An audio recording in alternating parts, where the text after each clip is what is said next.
So Elon Musk is partly responsible for tanking a spending deal that would have kept the government open beyond tomorrow's deadline. And in this power play, I see him opening a window for some real political reform, but not in the way he or members of the GOP might think. And I'm going to explain.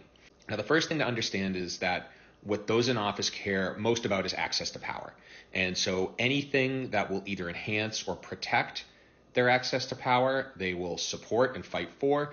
Anything that might reduce their ability to access or protect their power, they're going to fight against.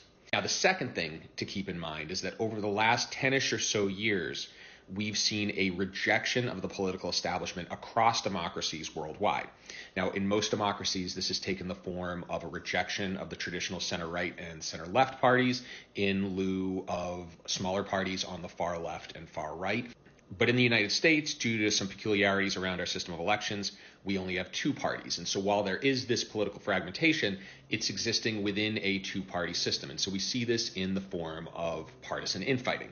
So with that in mind, let's talk about the reforms. Now, the first reform I see potentially gaining traction is campaign finance reform. This has been an issue that's been very, very tough to legislate against, but Elon Musk poses such a threat to people within the GOP for his ability to bankroll primary challenges that you could see a situation where more on the right might become warmer to the idea of campaign finance reform as a way to blunt his influence. Part two, getting back to the peculiarities of our system of elections, the way we run elections makes it very, very difficult for more than two parties to exist.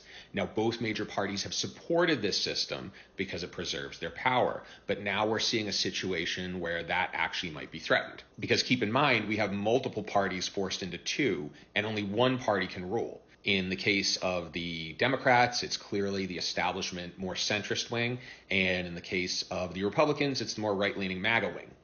That means that there are a lot of people who want power, know how to get it, and know how to wield it, who are being left out of the equation. And so in that sense, we might see more party insiders start to support reforms that could open up the two-party system to some real political competition. We've already seen it happen twice in the last two Congresses with the introduction of the Fair Rep Act. This would change our system of elections so the House would be more of a European-style body where a party's share of seats in the House would be proportional to its share of the popular vote.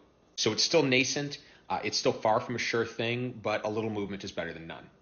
Now, the one thing I'll bring up about that last reform is that if you look globally, the most effective democracies all use a system of proportional representation. It's a system used by 9 out of the top 10 ranked democracies in the Economist Intelligence Unit's Democracy Index. Hope this helps.